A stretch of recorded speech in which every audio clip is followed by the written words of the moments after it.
Si tu n'en as pas, t'es foutu. C'est toute une réputation qui s'envole. Ouais. L'équipe de France est intéressée parce que j'ai un site de médias de jeunes. Et en fait, on est coulé de l'impression, mais c'était la folie. McDo m'a dit voilà, je veux faire de la pub chez vous. J'ai 16 ans, 1000 euros par jour. Je passe de 0 euros par mois à 30 000 euros par mois pendant un an. Le plus gros dropshipper au monde, c'est qui? C'est Amazon. En fait, moi, je ne travaille pas par plaisir. Je travaille pour générer du cash. Bonjour à tous et à toutes, bienvenue sur ce nouvel épisode du Scaling Podcast. Aujourd'hui, on a la chance d'accueillir Gabriel et Maxime. Salut. Salut. Merci d'avoir accepté l'invitation. Merci à toi. Alors pour démarrer ce nouvel épisode, est-ce que vous pourriez peut-être vous présenter respectivement chacun? Ok, bah écoute, on va faire vraiment simple. Au moins... Donc Maxime et moi-même, on est donc entrepreneurs. On fait de l'e-com maintenant depuis 7 ans et donc notre principal revenu est dans l'e-commerce. Vous êtes associés depuis maintenant combien de temps? Alors, on a commencé à être associés, si je ne me trompe pas, en 2008. Si je ne me trompe pas, mais on se connaît depuis qu'on a 4 ans, donc je le connais depuis 1990. Ok. Voilà. Et comment est-ce que vous êtes, est-ce que vous pouvez nous raconter un peu comment est-ce que vous êtes amenés à travailler ensemble? C'est simple. Alors, avant d'avoir tous les stores, etc., moi, j'avais un site de Pokémon. Donc, je pense que les gens connaissent l'histoire. Donc, j'ai commencé un site de Pokémon à l'âge de 13 ans. Et à la base, tout le monde se moquait de moi parce que voilà, ouais, il fait des Pokémon, 18 ans, Pokémon, ta. Et une fois, quand j'ai signé mon premier contrat, donc c'était à 16-17 ans, donc avec McDo, il a regardé un petit peu et il s'est dit, OK, si Gab peut le faire, je peux le faire. Et donc, il a commencé à me demander beaucoup de conseils, etc. Et on a parlé. Et à un moment donné, après quelques années, je lui ai dit, tu sais quoi, Maxime, on devrait s'associer ensemble parce que tu as vraiment le bon mindset, tu lâches jamais rien, il a toujours cette envie d'apprendre. Et donc, on s'est dit, on nous fonce ensemble. Donc, voilà. Ouais, c'est ça, pour la petite histoire, en fait, on se connaît depuis qu'on a 4 ans, donc on a grandi un peu ensemble en tant qu'amis. Et puis moi, je voyais Gabriel, on s'est retrouvés en marketing, on n'était pas dans la même école, mais on a fait les mêmes études en marketing. Et là, en fait, je vois Gabriel, c'est un truc de fou. Je vois un mec, mon pote, avec un site de Pokémon, en train de mettre des publicités, prendre des 20 000, des 30 000 euros par mois. Et quand tu vois ça et que tu es vraiment proche de ton ami, tu peux pas rêver de devenir employé, d'aller travailler pour 1000, 2000, même si ton père il te pousse ou te dit tu dois devenir un manager, tu vas être formé par les plus grandes sociétés du monde, tu vas avoir les meilleurs. Je disais non papa, non, moi je vois 20 000 euros, il est en train de faire cette news de Pokémon, j'ai juste une envie, c'est de faire pareil que lui. Comment est-ce que vous avez découvert justement votre complémentarité? Est-ce que vous l'avez tout de suite, est-ce que vous avez tout de suite identifié ou est-ce que vous l'avez découvert au fur et à mesure du temps? Oui. Alors, moi, je suis très difficile en associé. Donc, pour moi, si tu m'amènes rien, Boyton, t'es dehors, quoi. Je n'ai pas besoin de toi.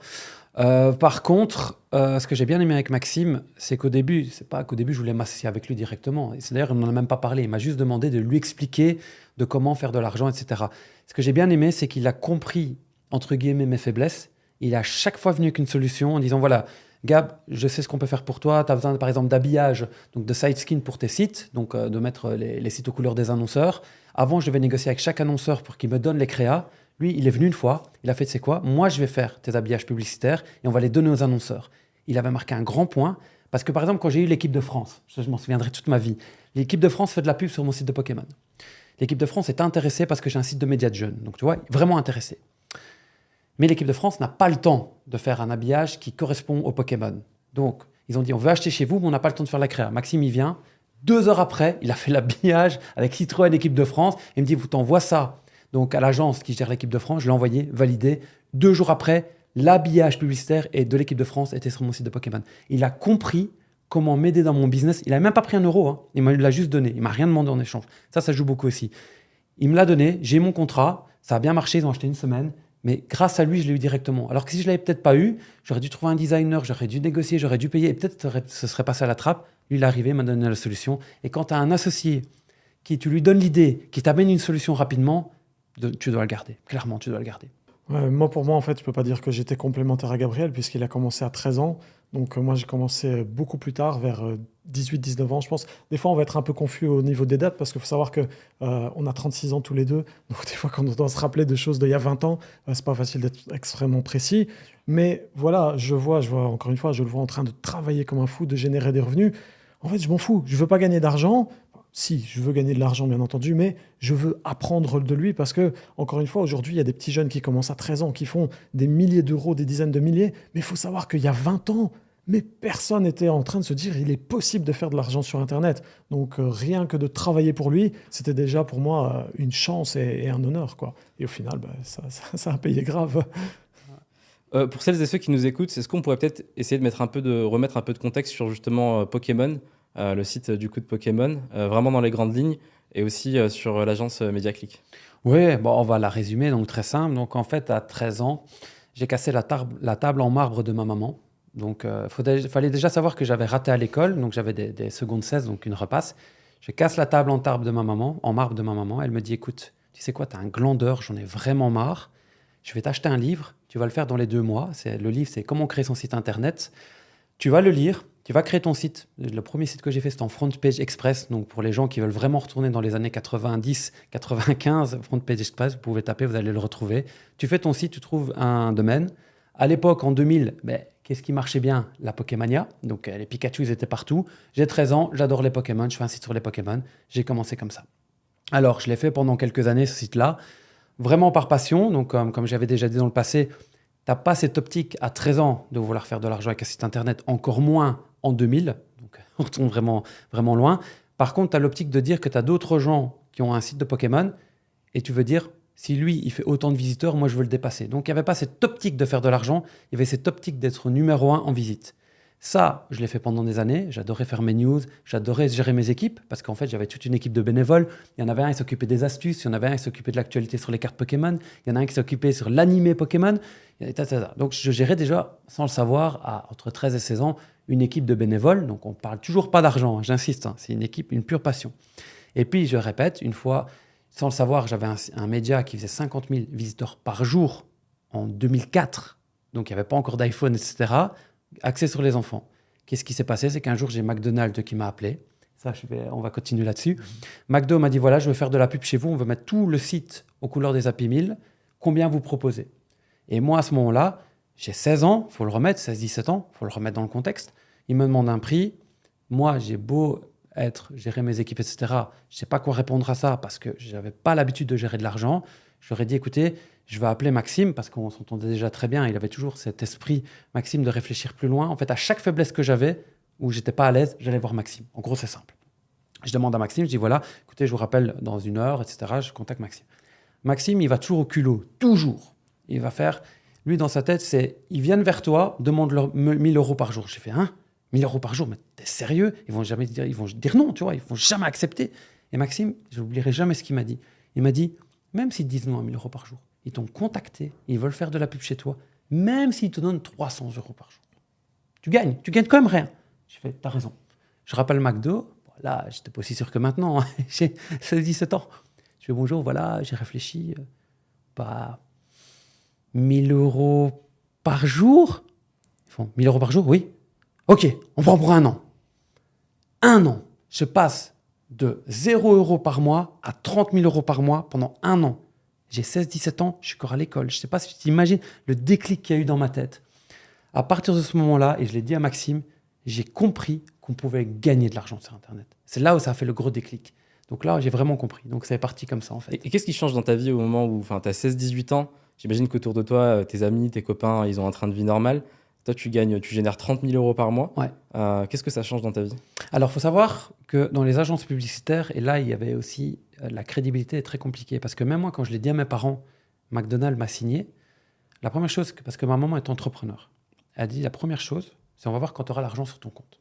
Ce qui est vrai. Elle ne le croyait pas. Elle le ça, croyait je pas. pense que c'est un truc dont Ouais. elle a toujours souffert dans sa vie, c'est qu'elle le remettait en question. Ouais. Et même si les contrats ils étaient signés, l'argent était généré, c'était des fois payé, même je pense Nintendo, etc., ils payaient des fois 1 an après. Elle dit non, c'est pas vrai, c'est pas vrai. Et je pense qu'au final, elle s'était même connectée à ton compte bancaire pour vérifier. Ouais. Et que là, elle s'est dit waouh, Ouais. mon fils il détient un truc. Ouais. Alors, dans les agences publicitaires, et ça, c'est pas très connu, parce que tout le monde dit oui, Google AdSense paye à 30 jours, c'est vrai. Mais vous avez d'autres agences publicitaires comme Culture G, etc., pour les gens qui connaissent.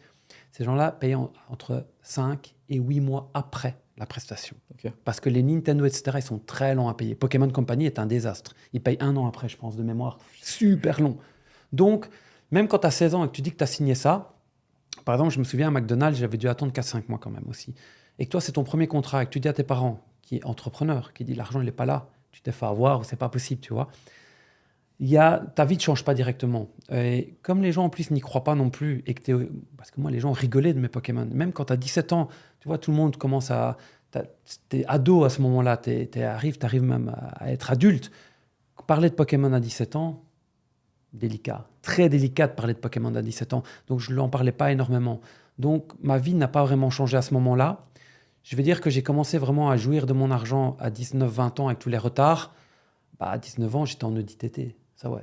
Ça, j'allais à l'école en bac+3 et j'arrivais en Audit TT. Là, ça commence à parler. Donc, mais ouais. Donc, il m'a fallu quand même un peu de temps entre signer les contrats et vraiment jouir de l'argent. Je voudrais te poser une question sur justement Google et Microsoft. Ouais. Mais est-ce que juste avant, c'est OK pour toi de remettre un peu de contexte sur comment est-ce que tu as été amené à avoir un partenariat avec Google et Microsoft, justement? Pas de souci. Alors, là aussi, on va retourner un peu dans le technique parce que les gens disent oui, Microsoft n'achète pas les inventeurs directement. Vrai. Par contre, ils achètent via ce qu'on appelle les AD Exchange. Improve Digital, qui a été racheté maintenant, qui n'existe plus, mais c'est un autre nom. Donc, en fait, ce que font les Microsoft et les Google, ils achètent dans des AD Exchange. Microsoft achète chez Improve Digital, Google achète chez Rubicon Project. C'est un autre AD Exchange. Donc, qu'est-ce qui s'est passé? C'est qu'avant, on dépendait de Rubicon Project, qui, en fait, dépendait de Google qu'à plus de 80%. Et en fait, comme Google achetait via Rubicon, donc chez nous, 80% de notre chiffre dépensait de Google. Comme je l'ai dit, quand Google nous a coupé les vivres, on s'est retrouvé avec rien, enfin 20% de chiffre d'affaires. Et donc, on a eu vraiment une grande décision à prendre. La grande décision à prendre, c'était quoi? Soit on coupe les gains de nos éditeurs. Donc, les éditeurs, c'est des gens qui ont des sites internet. On leur coupe les gains, ils vont tous partir. Et nous, pour les avoir rentrés, ça nous a pris des années. Donc, c'était un jeu très dangereux. Soit on paye de nos fonds propres.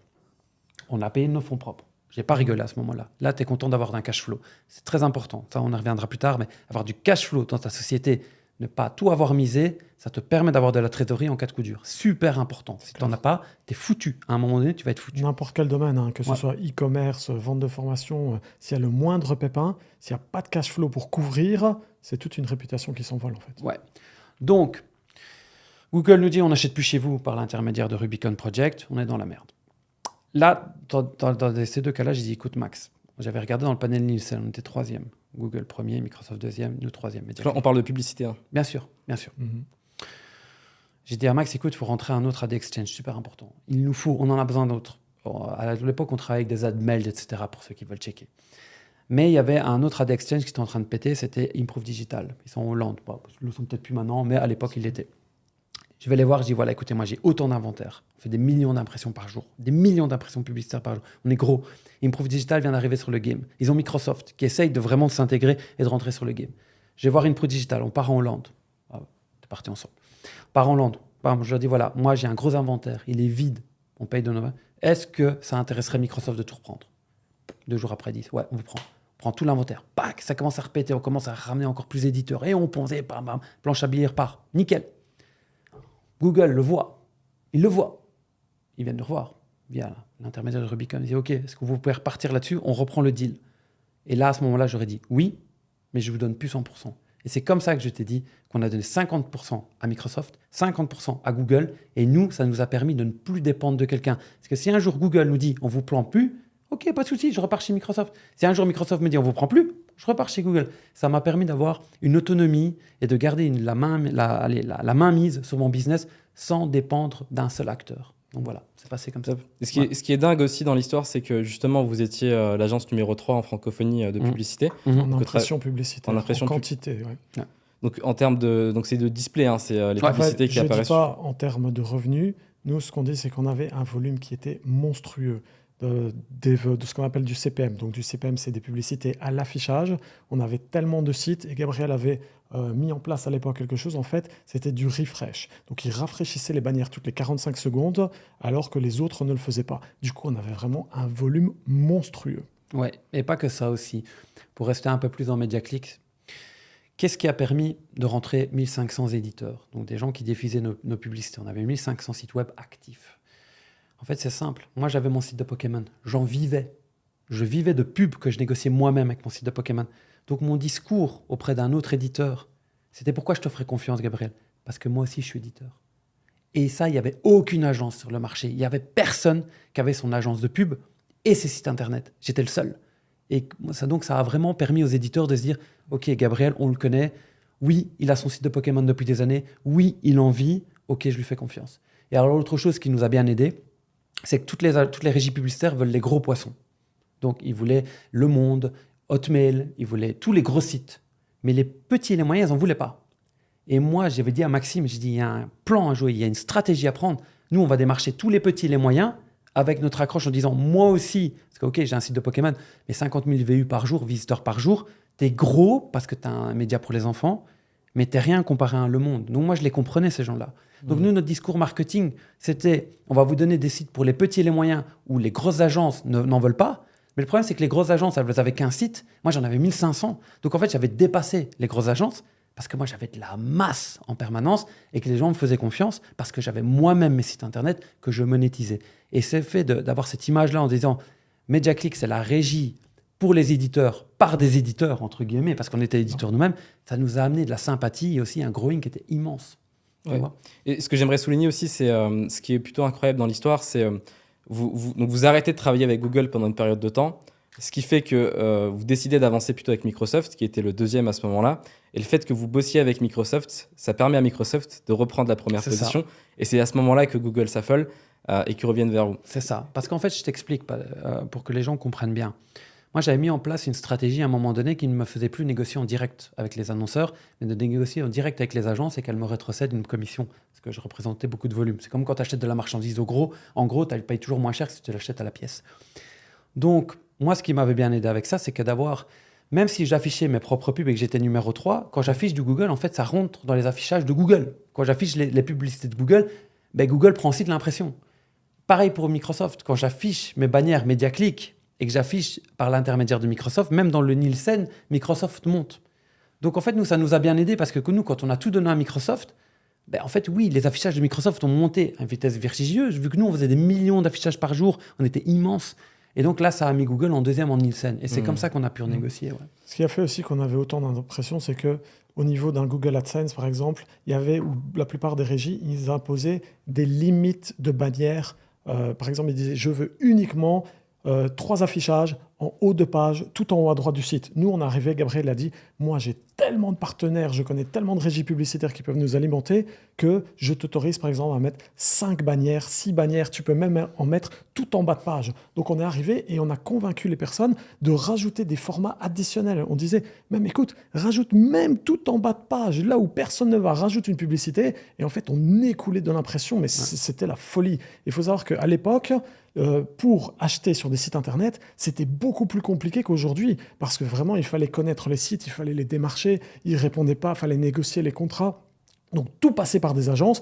Et puis quand Facebook est arrivé, là ça a simplifié le process. Ils sont arrivés avec du targeting. On pouvait annoncer soi-même le commun des mortels entre guillemets. Et ça nous a tué un peu avec le temps. Mais à l'époque, mais c'était un projet, mais c'était une tuerie que Gabriel il avait inventé. Ouais. Et comment vous arrivez justement à négocier, à garder de très bons contacts avec de très gros acteurs comme Google et Microsoft? Bah, Google, c'est simple. À l'époque, donc, on était une forme d'éditeur, parce que même si on représentait 1500 sites, c'était Google qui nous donnait la pub. Maintenant, on a inversé les rôles. C'est moi qui achète chez eux en masse grâce à mes boutiques en ligne. Donc, en fait, tu ne gardes de bons contacts qu'avec tes partenaires que quand tu fais du chiffre. Moi, je vais t'expliquer. Dans mes boutiques, j'ai dû migrer à un moment donné. Je travaille plus avec Shopify. On a vraiment notre custom technology. Et pendant 2 mois, on n'a plus fait de pub. Eh bien, je peux t'assurer quelque chose. Tu peux être le plus gros du monde. J'étais le plus gros chez Pinterest. J'étais l'un des plus gros chez Google. Quand tu ne fais plus de chiffres, pendant quelques mois, je peux t'assurer une chose. Si tu ne leur donnes pas des garanties que tu vas revenir, tu es dehors. Tu es dehors. Il n'y a pas d'amitié en business. Les gens peuvent dire qu'il y a de l'amitié. Tu peux avoir des bonnes relations avec quelqu'un.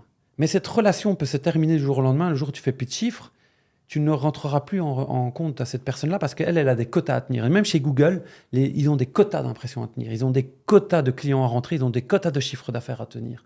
À partir du moment où tout y vient à poids mort, mais il vaut mieux qu'ils trouvent quelqu'un d'autre au plus rapide parce que leur chiffre va descendre. Moi, j'adore Google. Hein. Franchement, j'ai été souvent chez eux. On se parle tout le temps. J'ai même le bot de Google Shopping dans mon WhatsApp. Ça se passe très bien. J'ai une excellente relation avec eux. Mais je sais que si pendant 6 mois, je ne fais plus d'argent, ils ne pourront pas me garder. C'est normal. C'est normal, tu peux rien faire, c'est la loi économique et les gens ne le comprennent pas. Donc si tu veux garder de bons contacts avec Google, Microsoft ou tous tes partenaires comme Pinterest, etc., tu dois dépenser et rester au top. Tu n'as pas le choix. Moi, j'aimerais rajouter quelque chose parce que c'était une question avant qu'on soit à notre niveau. Je me disais toujours, Gab, on dépense des millions, on n'a pas un account manager. J'étais chez Facebook, on avait des millions de dépenses et j'ai dit, mais s'il y a un problème, j'ai personne chez qui contacter. Et je me demandais toujours, mais comment on fait pour avoir ces account managers, que ce soit chez Google, chez Facebook, chez Stripe, chez PayPal? Comment les gens ont des WhatsApp? Et en fait, la réponse, en fait, c'est que dépenser des grosses sommes ne suffit pas. Moi, je me disais, mais on dépense un truc de fou. Donc, en fait, ce qu'il faut faire, c'est dépenser de grosses sommes et tu dois le faire dans la continuité. Parce que le dropshipper, il arrive, il lance sa marque, il pète tout, il fait 2 millions, il fait yeah, « je suis le roi du monde ». 3 mois après, il est à zéro, il relance un truc, il fait 15 000, il redescend. 1 an plus tard, il refait 1 million. Ce mec-là n'aura pas d'account manager parce qu'il fait le yo-yo. Eux, ce qu'ils veulent, voilà. Ça fait 3 ans que ces mecs-là, ils font des millions tous les mois. Et bien maintenant, on va prendre le top account manager de chez Google, de chez Facebook, et on va leur mettre des meetings toutes les semaines et on va les pousser encore plus haut. Ouais. Vis-à-vis du e-commerce, il y a beaucoup de personnes qui disent avoir fait le tour de l'e-commerce. Je t'ai entendu dire, Gabriel, que selon toi, tu avais exploité que 10%. Est-ce que tu peux un petit peu préciser ce propos? Et est-ce que tu peux nous expliquer aussi comment est-ce que tu peux faire dans un business pour exploiter le plein potentiel? Alors oui, moi je trouve que j'ai fait 10%. Pourquoi? Parce que par exemple, moi j'ai 3 développeurs à temps plein. Et en fait, on améliore tout le temps nos boutiques, tout le temps. Que ce soit sur du chargement, une nouvelle façon de faire une upsell, une nouvelle technologie, etc. Donc quand tu me dis oui, on a déjà fait le tour, c'est simplement pas possible. Ici, je vais te donner un exemple concret. Bête truc, hein. Tout le monde me parle d'exit pop-up. Et l'exit pop-up, qu'est-ce qu'ils mettent? Généralement, ils mettent une vieille roue, un truc comme ça, et ils mettent un exit. J'ai fait pendant 3 semaines de testing en A/B test d'exit pop-up avec des designs différents, des carottes différentes, des rewards différents, sur du comportement différent. Eh bien, je l'ai dit à Maxime, j'ai enfin fini mes A/B testing après 3 semaines que pour une exit pop-up. Pourquoi? Parce que tu ne peux pas dire avoir fait le tour. Comment tu sais que ton modèle marche mieux qu'un autre? Moi-même, je vais te donner un bête exemple. Dans mon exit pop-up qu'on vient de finir les tests, là, entre les tests qu'on a fait, on rentre 2% supplémentaires d'emails depuis qu'on a trouvé la version optimisée. 2% sur toutes les boutiques que j'ai, sur tous les visiteurs que j'ai, mec, c'est un game changer. Ça change tout. Je ne te parle pas de rentrer 5 emails de plus par jour, je te parle de rentrer 5 à 600 de plus par jour. C'est énorme. C'est énorme. Tu vois? Autre chose, l'emailing. Même moi, après 1 an et demi d'emailing, pourtant ça représente 22% de mon chiffre d'affaires. 22%. C'est énorme. Je peux te dire qu'à l'heure actuelle, je n'ai pas encore fait le tour de l'emailing. Parce que tu as les emails, donc les cartes recovery, les emails abandon. Puis tu as, par exemple, c'est un bon exemple. Aujourd'hui, c'est le premier jour des French Days. Ta stratégie marketing en French Day, elle évolue tout le temps. Tu ne peux pas dire que tu peux reprendre la même que l'année passée. Qu'est-ce que tu envoies comme email? Qu'est-ce qui a le mieux marché? Tu dois regarder. Tu dois tester tes emails sur un échantillonnage, etc. Donc, tu vois, rien que ça. Donc là, je te parle d'un exit pop-up, je te parle de l'emailing, je te parle d'une stratégie marketing. Je t'ai lancé 3 topics en 2 minutes. Et des topics comme ça, j'en ai des millions. Ça ne s'arrête jamais. Et le jour où, admettons, tu as fait tout, tu as tout regardé, ben, tu sais quoi, maintenant, tu achètes des formations aux États-Unis parce que ces gars-là, ils ont 5 ans d'avance sur toi. Tu les fais, ça va te donner encore des millions d'idées dans ta tête. Et tu es reparti dans un cycle à faire du testing en non-stop sur plein d'idées que tu n'aurais jamais pensé avant. Parce que moi, par exemple, l'emailing, je vais te dire un truc. J'y ai pensé comment à l'emailing? Parce que j'étais en Estonie, j'étais à un congrès en Estonie, j'ai parlé avec un gars qui faisait du chiffre en bijoux, pas aussi gros que nous. Et il m'a dit, moi, je fais 20% de mon chiffre d'affaires en emailing. J'ai regardé, j'ai fait, hein, toi, tu fais 20%? Ouais. Il m'explique 2 secondes, Et moi, je regardais, je faisais 6%. J'ai compris que j'étais à la ramasse en emailing. Tu sais quoi, j'ai acheté 3 formations sur l'emailing, je les ai dévorées comme pas possible. J'ai fait de l'A/B testing comme pas possible. Encore à l'heure actuelle, j'en fais encore en emailing. Et maintenant, je fais 22% de mon chiffre d'affaires. Et mon objectif, c'est d'aller chercher 30% de mon chiffre d'affaires. Pourquoi?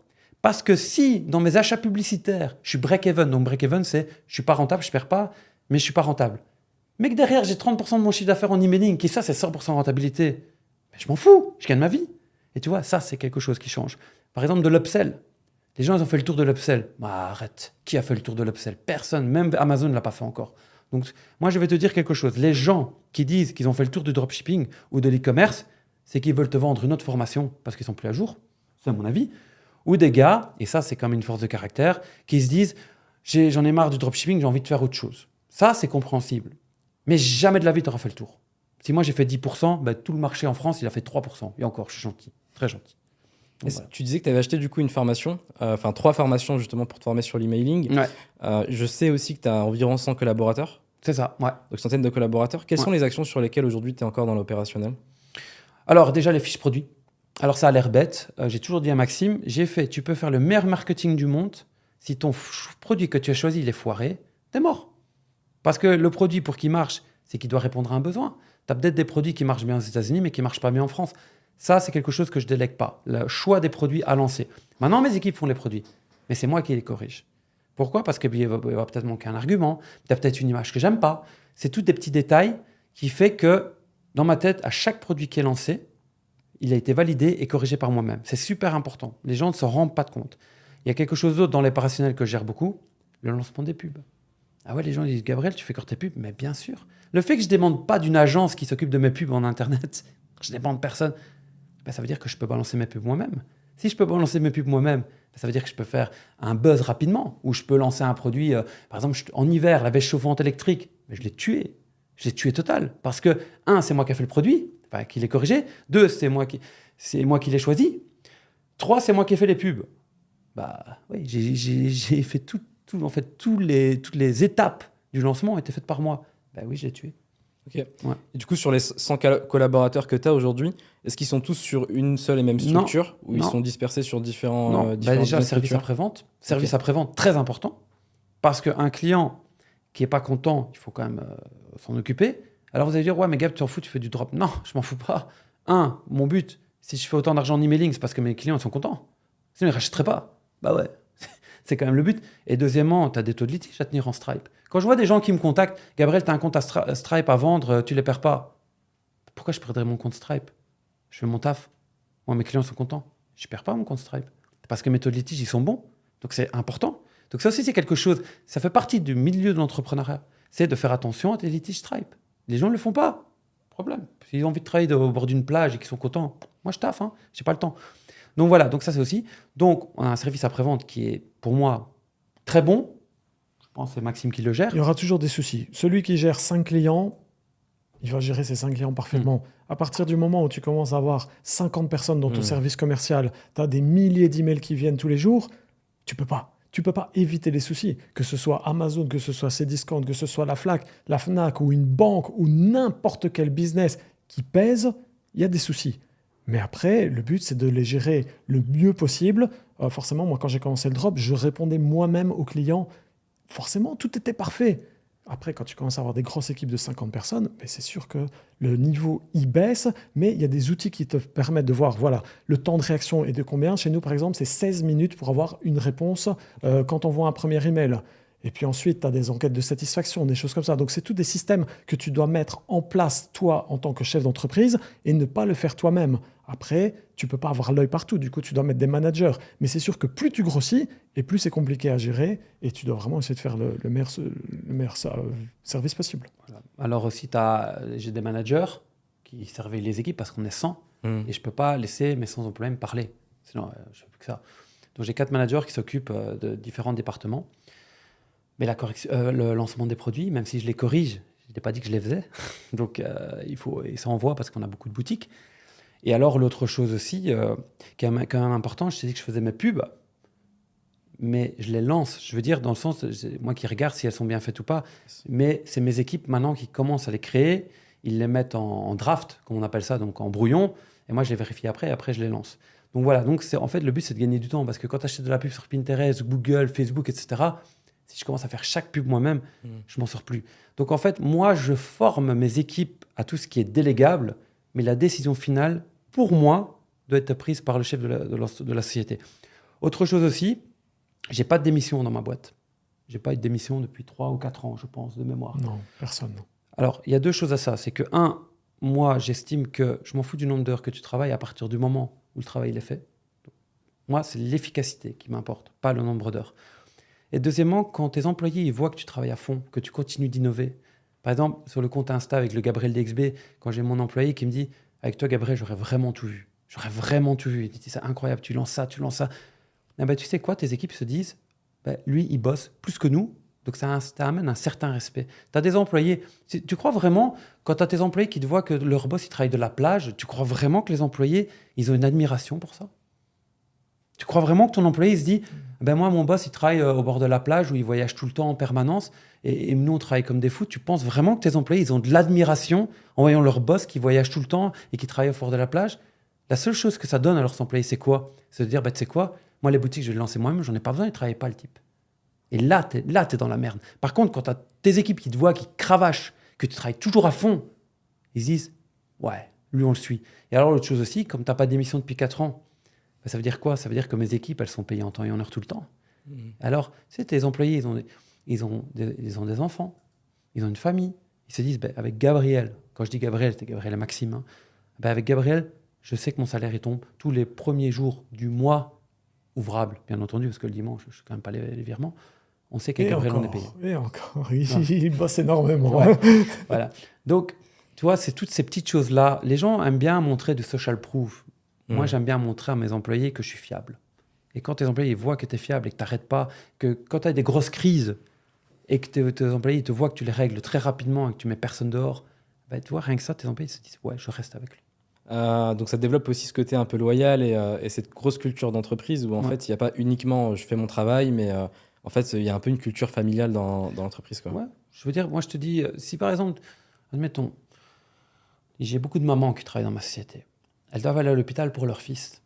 Je leur dis, c'est pas grave, tu vas rattraper de nuit ou tu vas rattraper le week-end.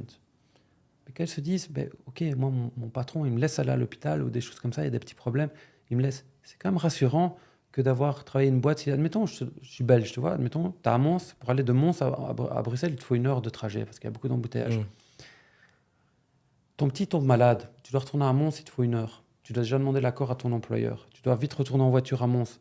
Après, tu dois le prendre, aller à l'hôpital. Et puis, tu as perdu beaucoup de temps, c'est beaucoup d'angoisse. Quand tu travailles de chez toi, parce que moi, j'aime bien les remote employés, comme on appelle ça, qui travaillent de chez eux, ben, c'est beaucoup plus simple, tu vois. Donc, c'est des petits avantages que tu dois leur donner qui, toi, n'ont pas vraiment un impact financier, mais qui va leur permettre à tous tes employés de se sentir bien. Et ça, c'est important.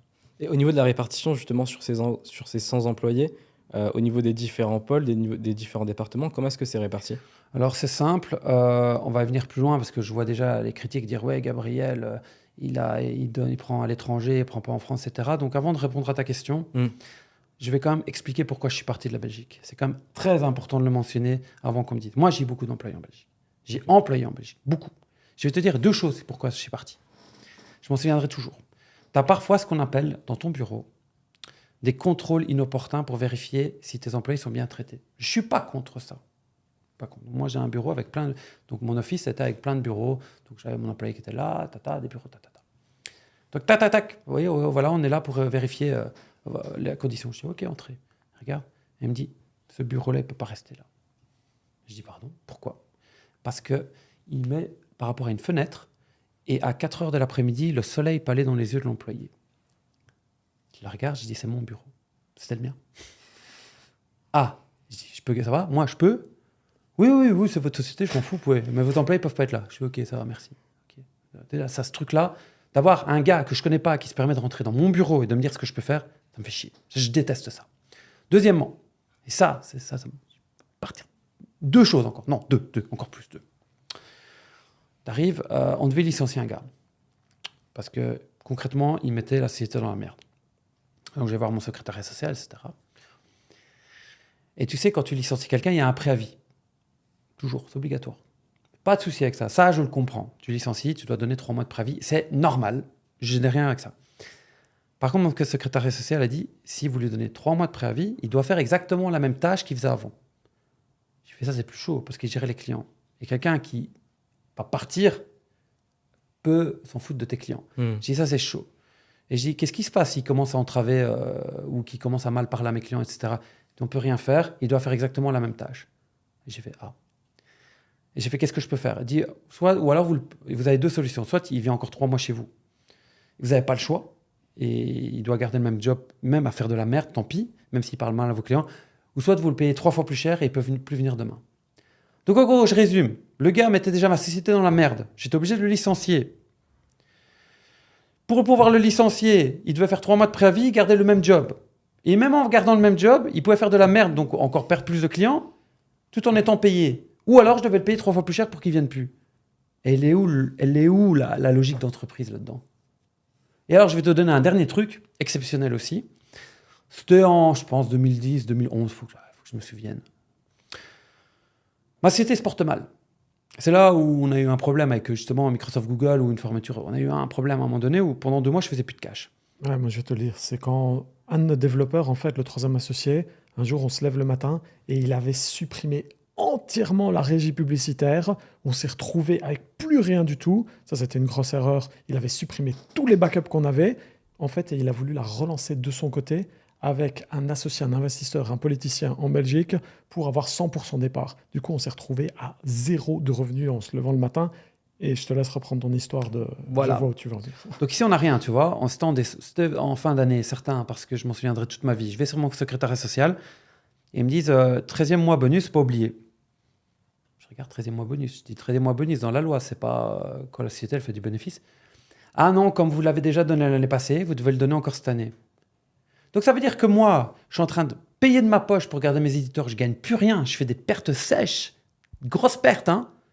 Et en plus de ça, la Belgique me dit non, vous devez donner des 13e mois à tous vos employés. Et alors la dernière chose, donc là, tu parles de faire une faillite, tu vois, parce que moi je me disais, j'avais des employés à payer, société, enfin un Mediaclick qui est dans les choux, et des 13e mois.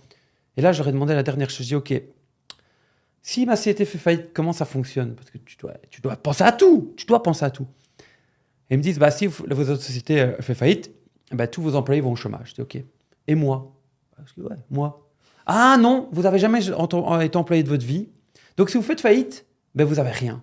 Vous êtes responsable. Vous êtes responsable. Je l'ai regardé. J'ai dit, attends, moi, je paye de l'impôt pour tout le monde ici. Ouais. Mais moi, si je suis faillite, j'ai rien. Ouais, ça va. Je peux t'assurer, 2 semaines après, j'ai viré tout le monde. Et je me suis cassé. Je me suis dit, quitte à avoir rien, ah ben, je donne rien. Et c'est comme ça que je suis parti de la Belgique. Donc maintenant, je te parle ça déjà il y a quelques années, en y repensant.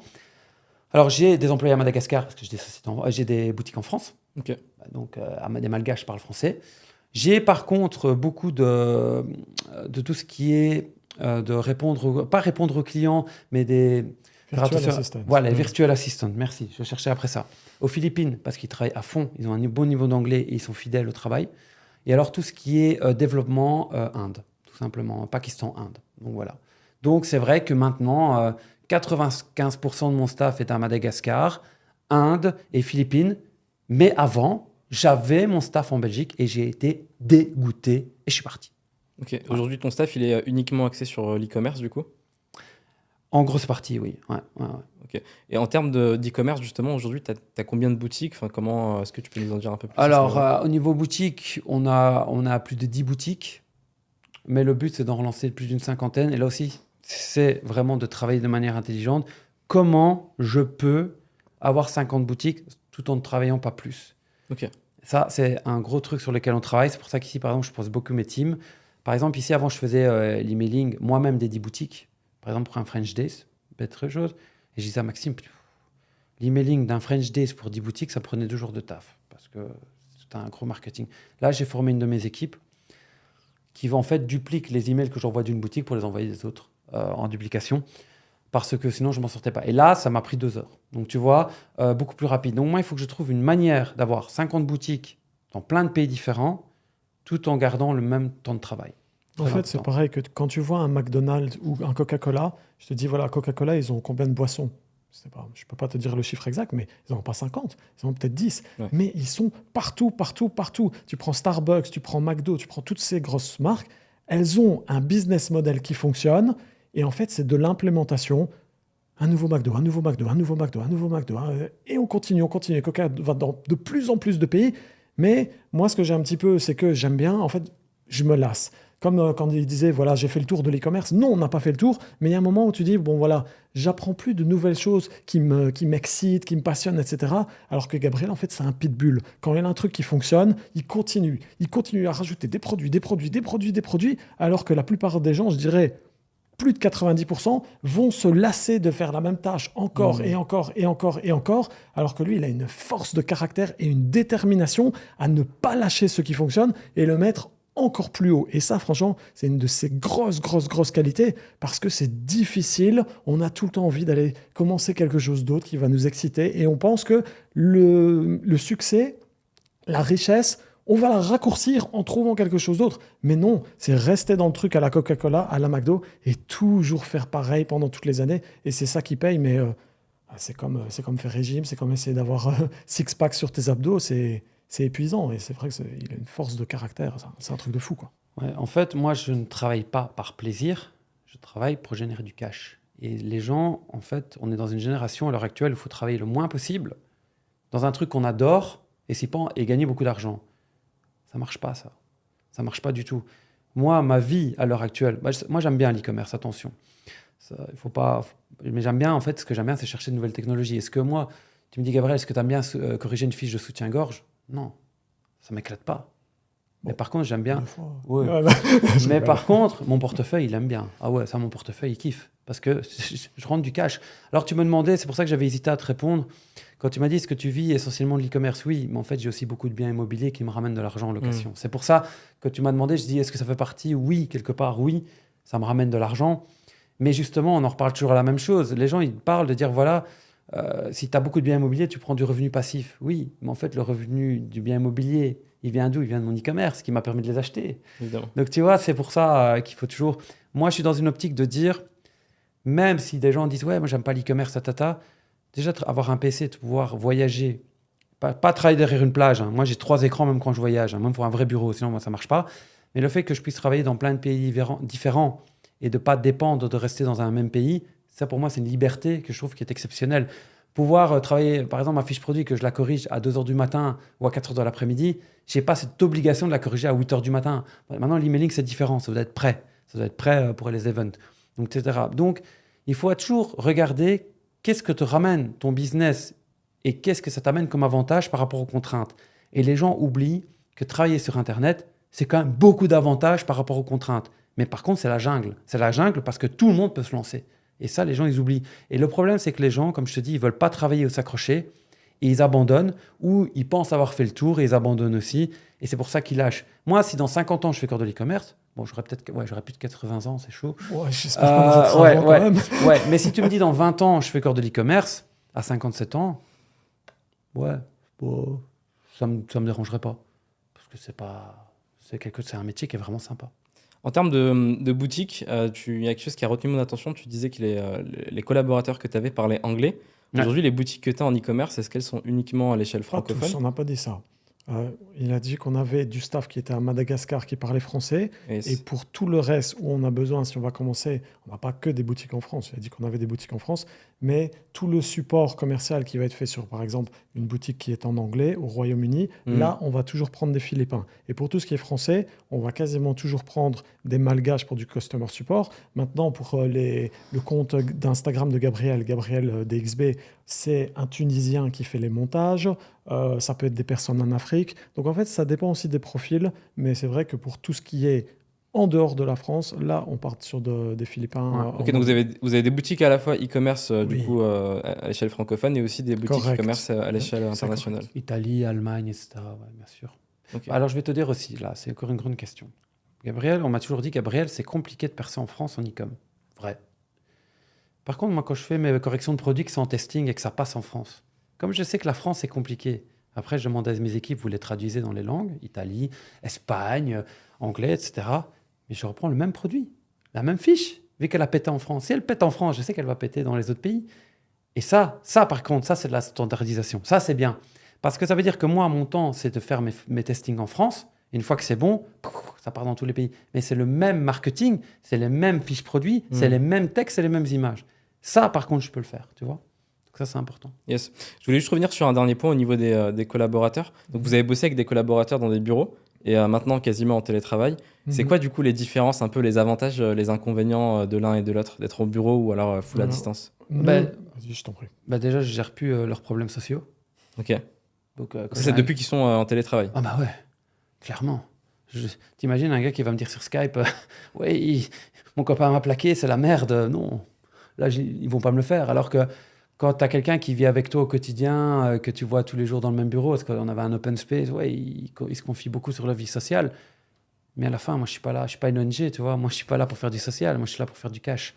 Donc, fatalement, oui, j'ai un peu moins de lien social, entre guillemets, mais d'un côté, ça me permet de gagner du temps. Donc, moi, je préfère comme ça, honnêtement. Et alors, autre chose aussi, je ne dois pas me justifier si je pars. Par exemple, si demain, par exemple, je vais aller en Europe, bien sûr en Belgique, pendant l'été. Ben, si je suis en remote, si tous les employés sont à Dubaï dans le même open space, ils vont se dire, oui, mais Gabriel n'est pas là pendant un mois, donc ça va se relâcher. Il n'est pas là. Par contre, quand tout le monde est en remote et que tu as déjà une surveillance comme ça, parce que je vais te dire, moi j'ai un manager, c'est son boulot, son temps, il fait quoi? Il fait que checker ce que le staff fait. C'est son boulot. C'est quelqu'un qui fait que le flic, quoi, qui vérifie tout. Ça veut dire que même quand je suis en vacances ou que je suis à l'étranger, ben, le staff est toujours checké de A à Z. Si par contre je suis dans la même pièce et que je suis parti, ben, quand le chat n'est pas là, ben, les souris dansent. Donc moi, je préfère quand mon staff n'est pas à côté de moi. Moi, ce qui m'insupporte quand on avait un bureau avec plein de gens à l'intérieur, c'est « Monsieur, je peux poser une petite question ?» Il n'y a pas moyen de se concentrer, quoi. Là, maintenant, au final, on avait des bureaux avant. Maintenant, on bosse dans la villa de Gabriel. On arrive, on est tous les deux. Si on a un qui m'interrompt, c'est lui. Je peux avoir 50 messages de mon staff. J'ignore si j'ai pas envie de répondre. Par contre, c'est mais je peux vous demander ça, juste une petite question. Juste une petite question. Combien d'heures on n'a pas perdu dans juste une petite question, quoi. Ouais, ça joue beaucoup. J'aimerais revenir sur un élément de votre parcours qui est quand même assez important à souligner, c'est le trophée ClickFunnels. Je pense que vous êtes l'un des seuls à l'avoir obtenu, enfin le trophée les deux trophées de 10 millions. Non, je te coupe, excuse-moi. On n'est pas l'un des seuls. En France, on est les seuls. Donc, si tu peux voir tous les formateurs du marché qui vont dire je génère des millions, etc., ces mecs-là n'ont jamais eu ce trophée. Ça, je tiens quand même à le rappeler. C'est pas qu'ils n'ont jamais eu 10 millions, parce que moi, j'ai fait 20 avec Maxime, donc on en a eu 2. À l'heure actuelle, personne n'a reçu le trophée de 10 millions, peu importe le formateur. Donc ça, je tiens vraiment à le mentionner, parce qu'ils ont tous à montrer leur ClickFunnels à 1 million. Ça, c'est peanuts, c'est facile, mais le 10 millions, je n'ai pas encore vu un le faire. Et c'est ClickFunnels qui me l'a dit. Hein. Donc, ils m'ont dit, il n'y a pas encore de francophones qui l'ont eu. Okay, donc 2 trophées de 10 millions, donc ça fait 20 millions d'euros de chiffre d'affaires généré. Est-ce que vous pouvez nous raconter un petit peu comment est-ce que vous êtes parvenu à acquérir ce trophée, sur quel business model? Yes. Alors, je vais te l'expliquer. Tout simplement, à partir des boutiques en ligne où il y a énormément de produits dedans, ce qu'on appelle des boutiques de laboratoire, de test, où c'est facile de lancer, tous les winners ont été sortis sur des monoproduits en ClickFunnels, en version améliorée, ultra optimisée, avec des split testing qui ont été extrêmement poussés, des variations de prix, des variations d'images, des variations de texte, des upsells différents. Tout a été poussé à l'extrême, tout a été traduit dans plein de pays et tout a été poussé sur toutes les sources de trafic en même temps. Tu ne peux pas te permettre de faire ça sur un produit au pif, mais quand tu as l'information d'un produit sur une boutique généraliste qui cartonne déjà, quand tu vas passer 15 jours à l'optimiser, 3 semaines, 3 mois, 6 mois, après ça pète. Et c'est uniquement quelques produits qui ont représenté les 20 millions, mais vraiment à l'échelle globale. Ok, et donc ça, c'est 20 millions de chiffre d'affaires qui ont été générés en l'espace de combien de temps? Correct, en moins d'un an. En moins d'un an, ok. Yes. Et aujourd'hui, en termes de résultats, sur les différentes boutiques en e-commerce que vous avez, est-ce que vous pouvez nous parler un petit peu des résultats que vous avez en termes de chiffre d'affaires? Yes. Plusieurs millions par mois. Ça, c'est toujours délicat de te dire exactement, parce que le problème, c'est que les gens disent combien tu gagnes. Alors déjà, on gagne beaucoup. Donc ça, c'est clair. Sinon, je n'aurais pas une Rolls et une Lambo dans mon garage ou des trucs comme ça. Ça encore, c'est possible. On en voit qui ont des voitures, mais qui a autant de titres de propriété que toi, payé cash, mis sur le title deed, not mortgaged? Ouais, c'est vrai. Ça commence à chiffrer. On chiffre beaucoup maintenant. C'est toujours délicat parce que tu as par exemple des mois creux comme juillet où les gens partent en vacances. Bon, c'est bien parce que la pub est beaucoup moins chère aussi. Ça, il faut le savoir, parce que les annonceurs achètent moins. Mais tu ne vas jamais faire le même chiffre que, par exemple, à un Black Friday. Donc, pour moi, c'est délicat aussi en fonction du nombre de boutiques que tu as à ce moment-là, du nombre de landing pages que tu as lancé à ce moment-là. Donc, tu peux faire des mois à 20 millions et tu peux faire des mois à 2 millions. Je parle en chiffre d'affaires, là. Je ne parle pas en bénéfice, attention, parce qu'il y a quand même une grosse différence. Donc, pour moi, c'est très délicat. C'est vraiment dur pour moi de te dire. Et je vais même te dire, les gens vont dire, ouais, Gabriel, c'est un péteux. Je ne sais pas combien je gagne parce que je ne regarde jamais les prix de ce que je dépense. Je m'en fous. J'ai envie de m'acheter une Lambo demain, je m'achète une Lambo. J'ai envie de m'acheter une maison demain. Par exemple, ici, il y a un mois, c'est con, mais j'ai acheté 2 maisons. Je ne savais pas laquelle choisir, donc j'ai acheté les 2. Il y en avait une qui était au bord de plage, qui se répète dans 4 ans. Et il y en avait une autre, c'est une immense villa. J'avais pas envie de me casser la tête, j'ai acheté les 2. Voilà, ça a coûté plusieurs millions.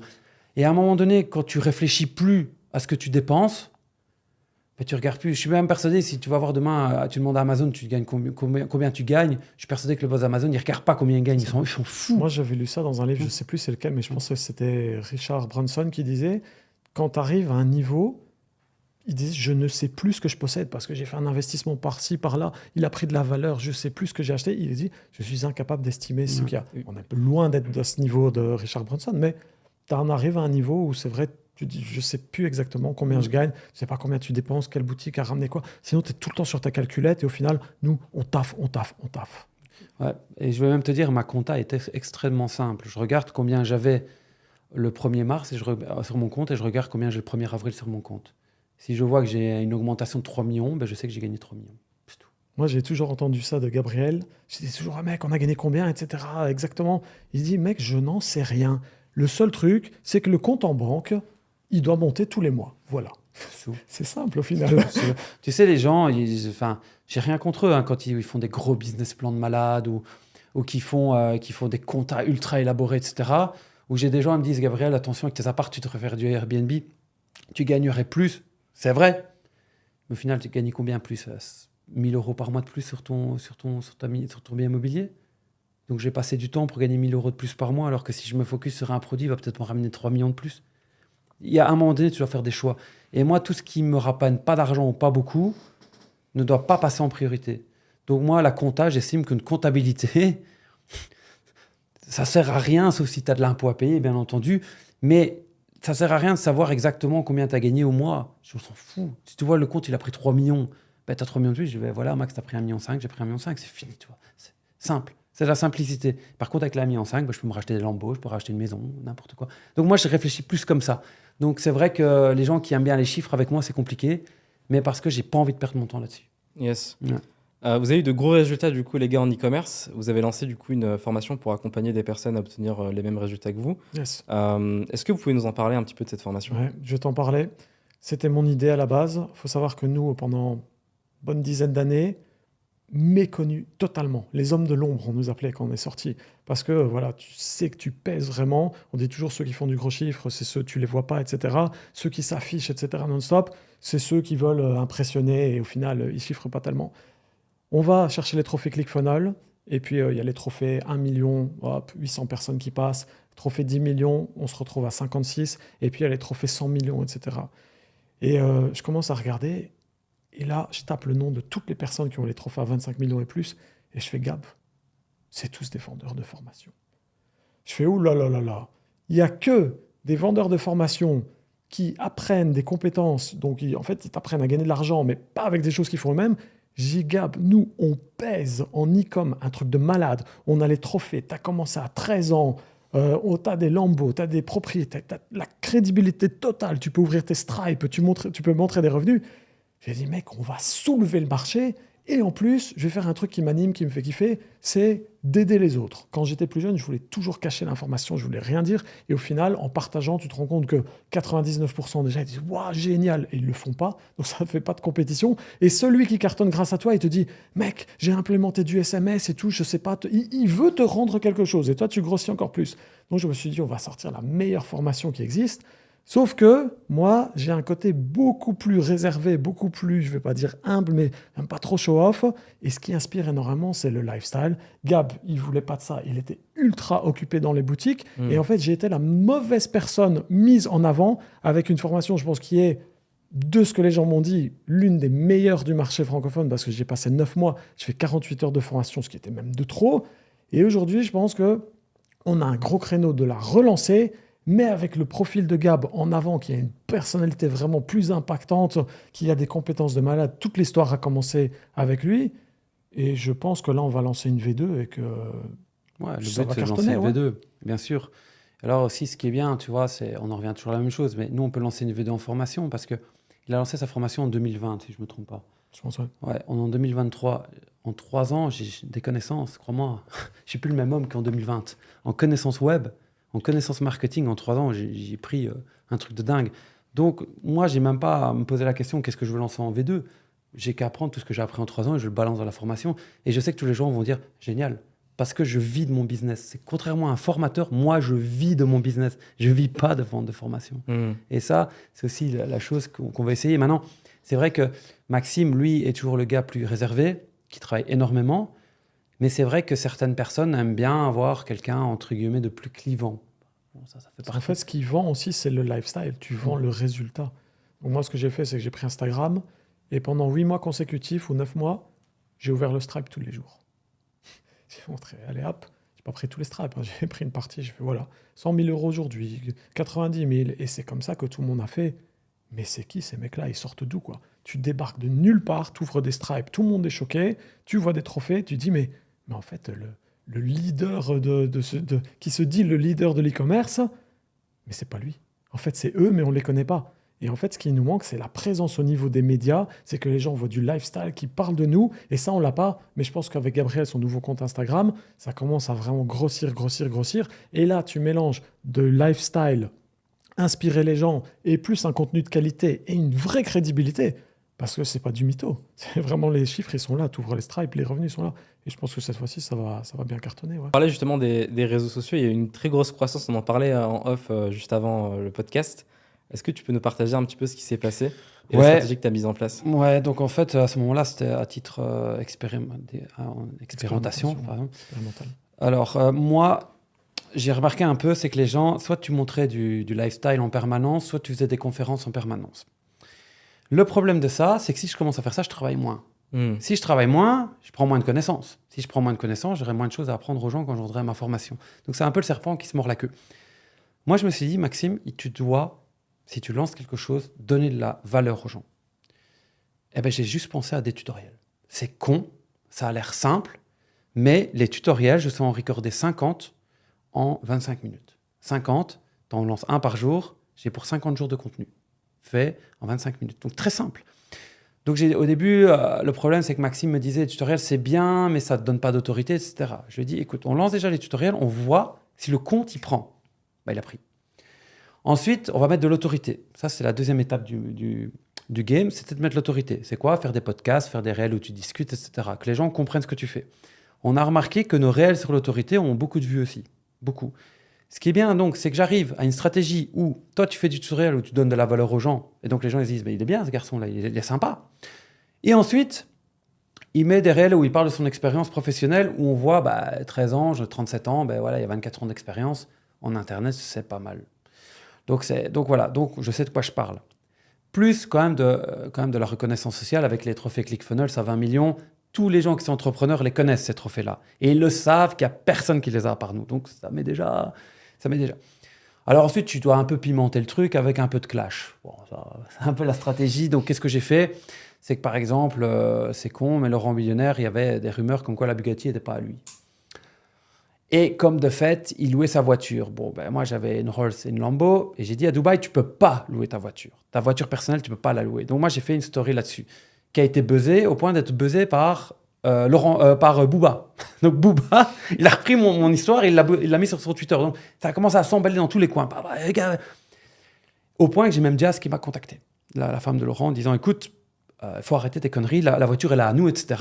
Ils me l'ont prouvé. Hein. Donc ça, pas de souci avec ça. Et en fait, elle m'a expliqué que Gabriel, oui, comme de fait, tu peux pas louer ta voiture, mais en fait, tu loues pas la Bugatti. Quand tu loues la Bugatti, il y a un chauffeur qui est dedans, qui lui conduit la voiture. Ça a tout changé. Mais ça, il l'avait pas dit à la base. Donc moi, je suis simplement arrivé avec une story sur un réel où je disais, voilà, Laurent Millionnaire, tu ne peux pas louer ta voiture, c'est impossible, c'est interdit par la loi de Dubaï, et j'ai montré ma Lambo et ma Rolls à côté. Donc tous les gens se sont dit, ouais, mais lui aussi, il a de l'argent, et lui aussi, il le prouve. Et donc ça a créé un méga buzz.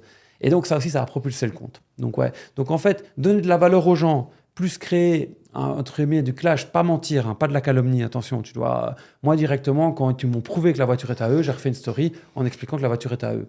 Donc attention, ça, il faut rester très réglo.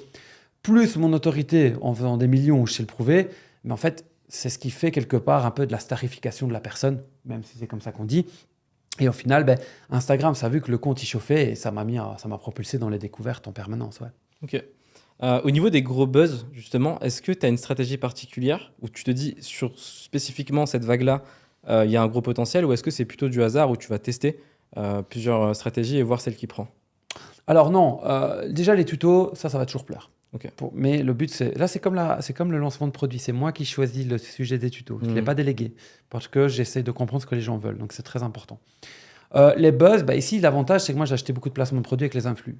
Donc, oui, je peux parler de mes histoires avec les influx, vu que j'ai fait des placements avec Laurent Billionnaire, Thibaut Garcia et d'autres, etc. Maintenant, oui, des buzz, tu peux en faire. Moi, par exemple, les vendeurs de rêves, je n'ai pas cité de nom, mais oui, clairement, je vais apprendre aux gens comment les reconnaître. Je vais donner un bête exemple. Et ça, c'est quelque chose qui vient assez souvent. Quand tu as un vendeur de rêve qui vient et qui discute avec moi, il fait « Ouais, Gab, moi, je fais 5-6 millions par mois. » Tu discutes, pas de souci. Et puis qui dit « Gab, ta Lambo, quand même, c'est mon rêve, quoi. » Moi, je le regarde. Je dis rien, tu vois, mais je le regarde et je fais « Mais une Lambo, Coco, c'est 150 000 euros. Tu fais 6 millions par mois. C'est en quoi c'est ton rêve? Tu peux t'en acheter 4 par mois. » Ça, j'ai compris. Ça, j'ai compris, tu vois. Donc ça, c'est quand même... Donc les vendeurs de rêves, c'est très simple de les découvrir. Si on a un autre, il va me dire, tu fais quoi dans la vie? Ouais, je fais 5 millions, j'ai plusieurs business, je fais de la crypto, j'ai quelques sociétés, des entreprises. Ok, tu fais quoi? Tu fais quoi? Dis-moi, tu fais quoi? Et qui ne sait pas t'expliquer. T'as compris. Donc tu vois, tous des petits buzz comme ça, tu peux en faire, c'est facile. En fait, c'est de montrer aux gens comment... d'expliquer, lui, il fait de l'arnaque à cause de ça, lui, il n'est pas legit à cause de ça. Moi, je vais donner d'autres histoires. Par exemple, j'ai mis 500 000 euros là, il y a 3 ans en trading. Je vais t'expliquer comment j'ai perdu 500 000 euros en trading. Et ça va buzzer parce que quand je vais montrer les captures que j'ai mis 500 000 euros, que j'ai tout perdu parce qu'il y avait un vendeur de rêve, j'étais même pas obligé de citer le nom du gars. Je dis voilà, attention, et je vais expliquer, je dis voilà, les gens vont comprendre.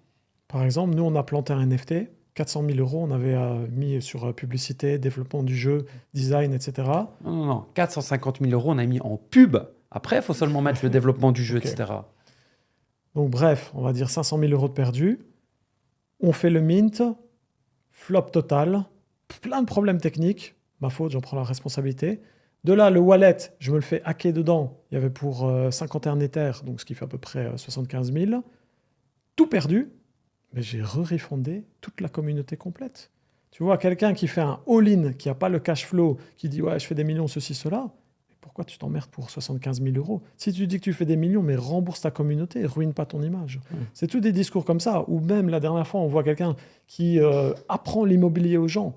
Donc, il dit « Ouais, j'ai fait un webinar, j'ai fait 400 000, je fais 500 000, et ceci, cela. » Et après, il te dit « Ah, j'attends mon crédit à la banque pour pouvoir acheter un immobilier. Moi, je ne suis pas comme toi, Gab. Je ne peux pas m'acheter tous ces appartements cash. » Tu dis, mais tu es un expert en immobilier. Tu apprends aux gens, tu fais du 400 000, du 500 000, mais pourquoi tu attends la banque? Achète tes appartements. Enfin, c'est plein de trucs comme ça. Ou alors le mec, il te dit, on a plein de sociétés, elles sont en pleine expansion. Là, on est en train de scaler en millions, mais il prend le taxi alors qu'il rêve, encore une fois, d'une Lambo. C'est son rêve dans la vie où tu fais, mais pourquoi ça ne tient pas la route, quoi. Il y a plein de trucs comme ça qui ne tiennent pas la route. Les gens vraiment qui pèsent, tu vois quand même qu'ils ont de l'immobilier, au moins, même s'ils s'en foutent des voitures. Ouais. Non, c'est clair. Et le problème, c'est que ces gens qui te prétendent avoir des millions, si tu as vraiment quelqu'un en face de toi qui en fait, mens pas, parce qu'il va le comprendre directement. Tu vas te trahir pour X ou Y raison, tu vas te trahir. Si tu as une montre, ou tu vas te trahir pour une voiture. Il y a un moment donné où tu vas reparler et quelqu'un qui gagne vraiment beaucoup d'argent, il a le lifestyle qui va avec, il a la vie qui va avec.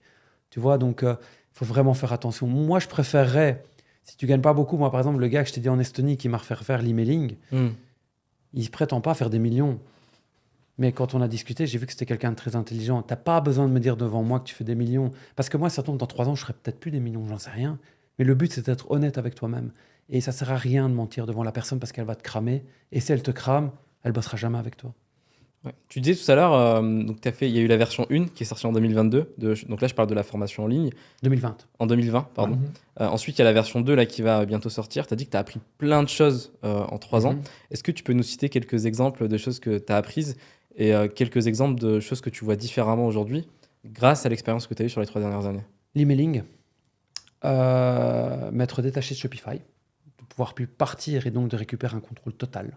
Donc c'est bête, mais je ne me ferai plus jamais fermer une boutique par Shopify. Ça a l'air con, mais si un jour je veux revendre mes boutiques, elles ont de la valeur. Trouver de nouvelles technologies d'upsell. Donc qu'est-ce que je peux upseller? Les gens, par exemple, je te donne un bête exemple, ça pépite pour les gens qui regardent. Les gens parlent d'upseller un produit, alors que moi je parle d'upseller un service. C'est beaucoup plus générique, tu vas convertir beaucoup mieux. C'est une connerie, il m'a fallu 15 ans pour le comprendre. mais voilà, ça a changé ma vie. Quoi d'autre? Le SMS. Ça a l'air con.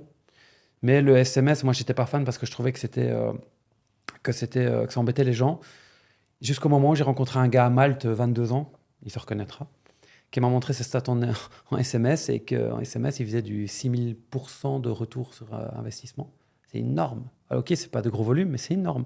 Alors, quand tu coupes le l'emailing plus le SMS, plus l'exit pop-up, tu mets les trois ensemble, 2% plus ci, 3% plus là, plus 5%, ouais, tu as compris un peu le bazar.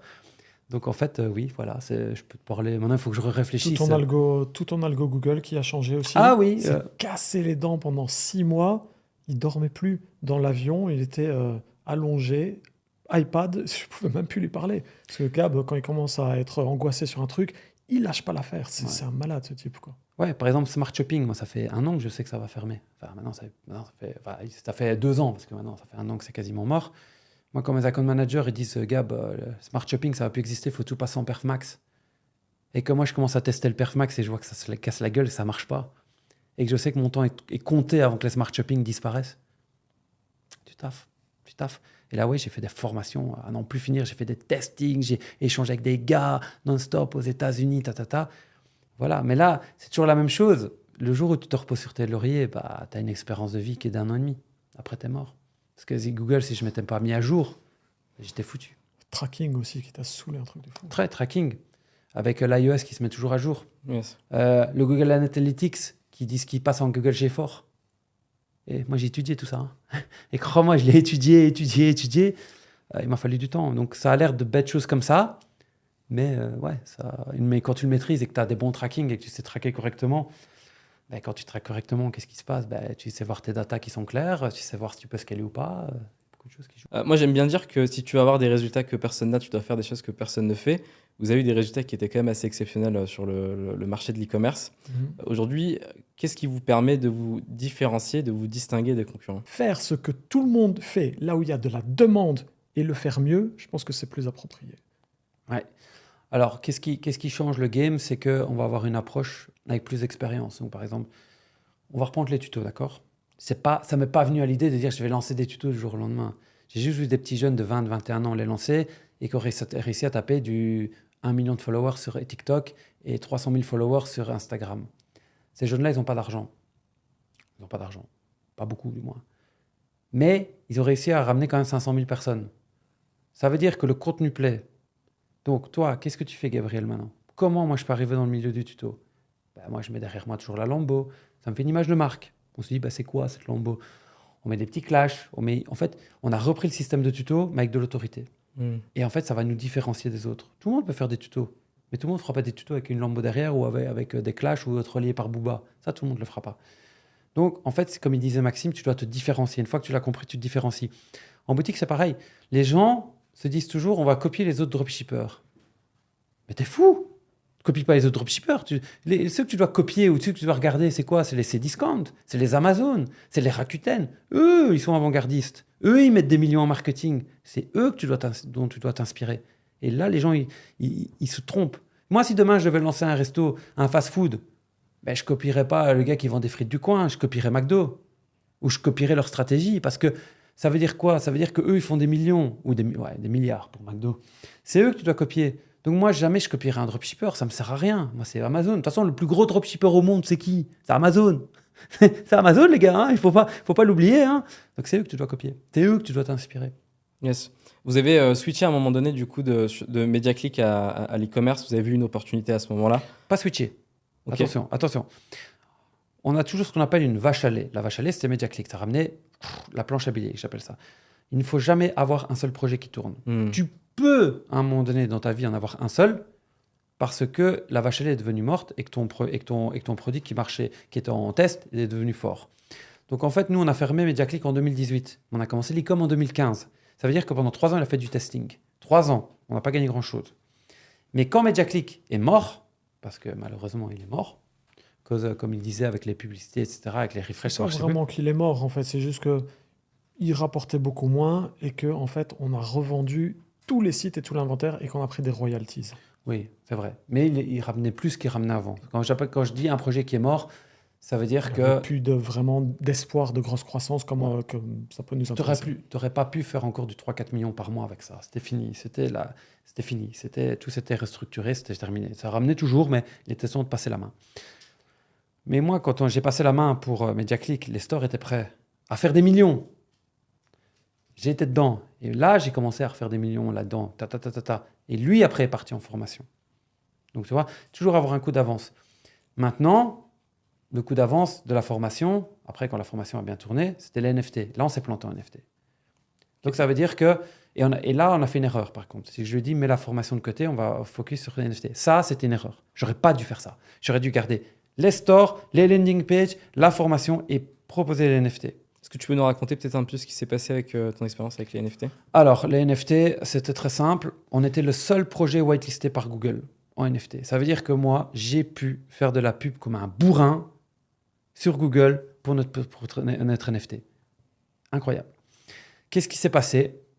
Moi, j'ai dit, Max, moi, je vais te faire un scaling home store, quoi. Plein de visiteurs, et on dépensait. Je pense en 3 mois, on a dépensé 400 000 euros, je pense, en 3 mois de pub. La machine. Discord, je sais pas combien il y a de personnes dans le Discord, mais c'était incroyable. 130. Combien? 130 000. 130 000 dans le Discord, pas un seul robot. Je te remets dans le Discord. Ils peuvent encore aller dans le Discord. Il existe toujours, il n'y a pas de robot là-dedans. Donc, le truc incroyable. Donc, moi, je lance. Mais moi, je commence à faire de la pub le jour du lancement pour la NFT.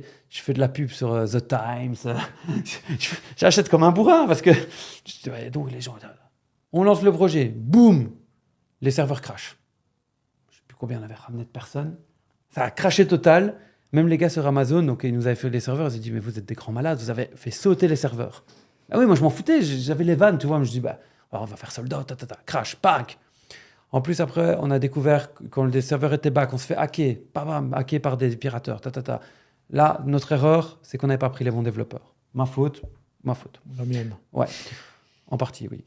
Voilà. Bam, bon. On arrive malgré tous les problèmes techniques à vendre pour 75 000 $. Je dis à Max, arrête. On garde les 75 000. On va changer la stratégie. Maintenant, on va les vendre à la pièce. Je vous revois avec Google. Je dis, voilà, on a déconné. Les serveurs sont plantés. On a perdu la confiance. Google te dit, pas de problème. On va relancer à votre aise. Prenez votre temps. De toute façon, vous êtes whitelisté. Je fais, OK. Alors, je reprépare une stratégie avec Max. Tu sais quoi, on va les vendre comme ça. Fait, ouais. On lance tout. Le lendemain qu'on relance la NFT, hacké, le wallet. Donc, on n'était plus propriétaire de la NFT. Plus propriétaire. Là, le projet il est fini. Tu n'es plus propriétaire de ta propre NFT. Tous les fonds virés. Tous les fonds virés, tous les fonds qu'on avait dedans, les 75 000 virés, etc. Là, j'avais plus de perspective de pouvoir le relancer. J'ai dit à Maxime, là, on arrête. Là, on arrête les frais, tu rembourses les gens. On arrête, on met de côté, tant pis. On la relancera une autre fois. On a appris de nos erreurs. On a parlé avec beaucoup de gens qui étaient dans les NFT. On a compris nos erreurs sur les NFT. On va relancer différemment. Il ne faut pas se voler la face. Ça a été un échec, oui. On a perdu du temps, oui. On a perdu de l'argent, oui. J'ai appris, oui. Ça aussi, il faut le remettre en perspective. Et donc voilà. Donc là, on est arrivé. Là, moi, je te dis, mon erreur, c'était j'ai fait arrêter Max Success, qui est en train de grossir à mort, pour faire de la NFT. Parce que voilà, plus les stores et les landing pages. Bon, heureusement, les stores, je te dis, il ne faut jamais lâcher. Mais le fait qu'on ait arrêté Success, je vais te dire, ça a été à double tranchant. Parce que les gens se sont dit, ils ont arrêté Success. Ouais, c'est que ça ne marche pas. Ouais, Alors que si on avait continué Success en même temps, on aurait toujours eu ces deux sources de revenus et pas dépendre que des stores. Ouais, c'est l'appât du gain et aussi, comme on dit, le syndrome de l'objet brillant. Ouais. C'est, tu vois les gens de Dubaï, t'en vois 1, 2, 3, 4. C'est mec, j'ai pris 13 millions en un mois. Vous devez lancer. Au final, ouais. Et puis, tu veux faire quelque chose de différent. Voilà, c'est un projet qui était beaucoup trop gros. Le marché s'est craché entre-temps, etc. Bref, on a beaucoup appris, mais ouais, c'était un bon désastre. Ouais. J'aimerais parler un petit peu d'actes d'achat de revente. Vous partagez que vous aviez revendu certains éléments du coup de l'agence MediaClick. Est-ce que vous avez déjà eu peut-être des expériences sur des reventes de boutiques ou de marques en e-commerce? Non, aucune. Ok. Est-ce que vous avez peut-être des conseils à partager à des personnes qui sont dans une position où ils souhaitent revendre De revendre? ouais, une boutique? Non, je l'ai jamais fait parce qu'à chaque fois qu'on a eu des propositions, je voyais pas que j'arrivais à la fin. Quand je dis que j'ai fait 10% de l'e-commerce, je suis vraiment sincère.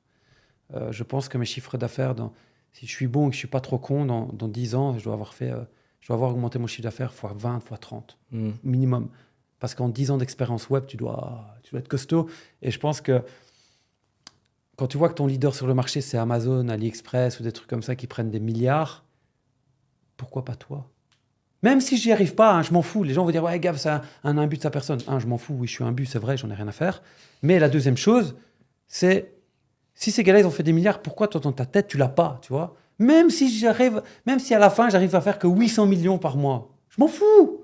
Parce que j'aurais visé, tu vois. Si demain, dans ma tête, je me dis, ouais, je vais chercher 50 000 euros par mois, et que tu fais 25 000, tu vois, c'est un exemple. Mais tu t'en fous parce que tu l'auras visé. Moi, ce qui fait que je fais des millions à l'heure actuelle, c'est parce que dans ma tête, je me suis dit, je vais toujours aller chercher Amazon. Même si j'y arrive pas en fin de compte, on s'en fout. C'est le fait d'avoir ce mindset de dire, je vais le faire. Tu vois? J'ai envie de terminer le podcast avec des questions qui sont un peu plus originales, enfin un peu plus personnelles. Est-ce que vous avez un peu une routine journalière au niveau de la structuration de vos journées? Bien sûr. Si oui, est-ce que vous pouvez peut-être partager respectivement comment est-ce que vous organisez vos journées? Ouais, je peux te le dire. Le lundi, c'est toujours la même chose. Le lundi, je me lève, je fais mes stats Google Ads. Je veux savoir si je peux scaler ou si je dois baisser les budgets. Ensuite, j'ai mon staff qui me parle avec les tâches pour savoir si on n'a pas de problème. Donc, on discute, donc toujours le petit briefing. Ensuite, je fais la recherche de winner. Ça a l'air con. Chaque semaine, il faut chercher ta recherche de winner. Et les gens n'y pensent pas, mais moi, toutes les semaines, tous les lundis, c'est la recherche de winner. Ensuite, une fois que c'est fait, je fais de la correction de produits de vêtements. Parce que le vêtement, c'est assez simple à lancer. Le mardi, je regarde tous mes autres réseaux. Donc, j'ai mon assistante qui dit voilà, j'en fais de l'achat sur Bing Ads, on fait de l'achat sur Facebook Ads, on fait de l'achat sur Criteo. Il faut regarder tes stats. Donc, je regarde tout. Et puis là, je corrige des bijoux. Voilà, je corrige des bijoux. Le mercredi, là, je fais full correction de produits comme Amazon, donc de tout et de rien. De tout et de rien. Le jeudi, je fais de la correction de produits de cosmétiques. Voilà, je fais de la correction de produits. C'est rien de passionnant, hein, désolé les amis. C'est ma routine, c'est de la correction de produits de cosmétiques. Et le vendredi, là, je fais de la recherche et développement toute la journée. Je fais que ça. Donc voilà, donc 80% de mon temps, c'est de la routine, ce qui me permet d'être le premier. Et 20% recherche et développement. Et en termes d'horaire, comment est-ce que tu t'organises? Est-ce que tu as des plages horaires définies? Ouais, je me lève dans les alentours de 9h du matin, parce que c'est pas un lève-tôt. Et j'arrête le boulot vers 20h parce qu'à 21h, j'ai compétition de basket. Je joue au basket 4 fois semaine. Je suis bien, je suis un papy, mais je joue toujours. Et donc voilà, ouais. Comment est-ce que tu arrives aujourd'hui à maintenir l'équilibre entre la vie pro et perso au niveau de ta routine de travail? Il n'y a pas vraiment à maintenir à partir du moment où je commence à 9h et que je finis à 20h et que je travaille de chez moi. Donc c'est très simple en fait. Et comme je ne suis pas le genre de personne qui voyage 4 fois par mois et qui travaille derrière une plage, ma routine est très ancrée. Donc ce n'est pas vraiment compliqué. À la limite, ma routine pourrait être plus impactée si je partais souvent en voyage, que je vais check-in un hôtel. Ou le week-end, je check-in des hôtels aussi, mais ça c'est débile, tu vois. C'est assez simple. Donc à partir du moment où tu as une routine qui est bien implémentée, genre le vendredi, je peux jouer au paddle, tu vois, mais je joue avec tous des entrepreneurs. Donc ta routine, en fait, tu sais la garder à partir du moment où toi-même, tu te dis que tu la respectes. Maxime, peut-être si tu veux nous partager ta routine journalière. Alors, forcément, on travaille dans le même bureau, donc on commence à peu près à la même heure. Je pense qu'on a 10 heures au taf, 10h30. Après, Gab, il n'est pas regardant non plus. Si des fois, on s'envoie un message, un télégramme, je fais mec, je suis claqué et tout, je fais repose-toi. Des fois, celui, il est fatigué. Donc, on n'est pas non plus extrémiste. On est pas là, ok, 6h du matin, j'allume ma douche, mes glaçons, c'est pas notre style, quoi. Donc, on commence ensemble. Moi, je suis beaucoup plus sur la recherche et développement et implémentation en permanence. Il faut savoir que moi, j'ai l'inverse de Gabriel. C'est-à-dire que entretenir un truc pendant des années et rien lâcher, ceci, cela, ça a tendance à me saouler. Et c'est bien qu'on ait des profils différents. Par contre, il me dit, Max, je sais pas, on pourrait faire quoi? Là, quand on va commencer à aller dans le créatif, moi, j'aime bien voir que quelqu'un fait de l'argent dans un domaine, essayer de le recopier, d'optimiser, d'implémenter, de le faire fonctionner. Et en fait, j'ai le problème qu'une fois que ça fonctionne, par exemple, on m'avait dit, voilà, les landing pages en native, il y a ces mecs-là. J'avais eu l'information c'est pas Stripe, mais c'est une société qui est équivalente. Le boss, il m'a dit, ces mecs-là, ils tapent des millions, ils font des natives, ils font ces articles-là, ils vendent ces produits-là. Si je sais de source sûre que quelqu'un cartonne, je ne veux pas le lâcher. Et je vais chercher. Je peux passer des mois à implémenter, à faire des tests, des ceci, des cela. Et une fois que j'ai craqué le code, j'ai envie de dire, tiens, maintenant j'ai envie de faire ça. Au lieu de continuer à implémenter, moi j'ai envie de faire autre chose. Par contre, Gab, il dit, ouais mec, j'ai pas envie de passer mon temps là-dessus, ceci, cela. Mais si je craque un code et que je lui donne à lui, alors lui, il le pousse en x20, tu vois. Donc ça, c'est vraiment des profils complémentaires. Donc moi, en fait, je suis en permanence, il me dit, écoute, j'ai besoin de ça, j'ai besoin de ça, j'ai besoin de ça, je cherche, j'implémente, j'optimise, et quand ça fonctionne, je lui balance, et puis je continue à chercher. Donc je suis quasiment que dans la recherche et développement, et dans de la gestion de merde, Ok. qui fait aussi partie du business. Et comment vous faites pour justement continuer à monter en compétences? Vous êtes tout le temps en train d'apprendre des choses. Yes. C'est quel format qui vous plaît le plus? Est-ce que c'est de la formation, des livres, des vidéos? J'achète énormément de formations à l'étranger, Ok. n'importe laquelle. Là aussi, c'est déjà des petits discours que j'ai avec des gens. Ils me disent, mec, Gab, toi, tu te dépenses des 20, 30, 40 000 euros en formation, tu sais même pas si elle est bonne. Je dis, ouais, mais si j'en trouve une qui est bonne et qui ça donne une technique, par exemple en Google Ads, je me considère numéro 1 en France en Google Ads, j'ai pas peur de le dire. Mais s'il y a un gars aux États-Unis qui a une autre technique et que moi je l'implémente chez moi et qu'elle fonctionne, je m'en fous, moi, des 30, 40 000 euros, je vais les récupérer en 3 jours. Tu comprends ce que je veux dire? Bien sûr. Donc moi, j'estime que je considère que se former et acheter des formations fait partie de la recherche et développement d'une société. Donc par exemple, je te donne un bête exemple. J'ai fait un podcast il n'y a pas longtemps, et puis j'ai un gars qui m'a contacté et il m'a dit, voilà, moi je suis expert en TikTok Ads. J'ai vu ton podcast, c'était vraiment génial. J'ai vu dans ton podcast que tu faisais pas du TikTok Ads. J'ai fait, oui, c'est vrai. Et il m'a fait, est-ce qu'on peut se faire un call et que moi je te donne mes techniques ou qu'on puisse travailler ensemble? Ah ben, tu sais quoi, demain, je te mens pas, j'ai un call avec lui à 14h. Ok. Parce que c'est intéressant. C'est intéressant d'apprendre, c'est intéressant d'avoir une technique peut changer tout ton game en fait. Et le jour où tu te formes plus, alors soit toi tu fais toi-même tes expériences, mais alors ça peut te prendre du temps. Ou alors si tu es vraiment un génie ou si tu es moins con que les autres, tu fais la formation de quelqu'un et après tu fais sa formation, tu mets les tests et après toi tu trouves un moyen d'optimiser ce que lui t'a formé. Et moi dans 95% des cas, c'est ce qui se passe. Les formations emailing n'ont plus rien à voir avec ce que je fais maintenant, mais c'est eux qui m'ont donné le canevas pour pouvoir l'optimiser et à comprendre l'outil pour pouvoir faire mieux. Et là, une fois que tu as compris, c'est parti. Je pense qu'on est good. On va clôturer le podcast sur ça. Ouais. Pour celles et ceux qui vous découvrent, où est-ce qu'on peut vous retrouver aujourd'hui? Beaucoup sur Instagram, donc Gabriel DXB. Donc ça, c'est vraiment, là, si les gens veulent des petits tutos, etc. Puis c'est vraiment mon canal principal de communication. Et alors, on a gabrieldxb.com, où les gens peuvent aller voir aussi. On va commencer à balancer du contenu là-bas très bientôt. Commencer à faire des groupes où on va vraiment partager plus d'informations en rapport avec le business, vraiment, parce que forcément, il y a énormément de gens qui veulent se lancer sur Internet, apprendre à gagner de l'argent, même s'ils sont jeunes, un peu le même parcours que nous. En général, les gens nous disent que c'est quand même assez inspirant. Donc, on a pour but de venir avoir un bon groupe animé, donner de la bonne information à l'intérieur, de gens qui travaillent vraiment et qui expérimentent leurs choses eux-mêmes et pas j'ai entendu que ceci, ou on fait des fausses captures d'écran, des faux revenus, vraiment de la qualité. Bah, écoutez les gars, merci d'avoir accepté cette invitation. Grand merci C'était à un toi. plaisir Merci à d'échanger avec vous. Pour celles et ceux qui nous découvrent, si ce podcast vous a plu, n'hésitez pas à nous le faire savoir dans les commentaires, à lâcher un petit pouce bleu et à vous abonner. Merci les gars. Merci.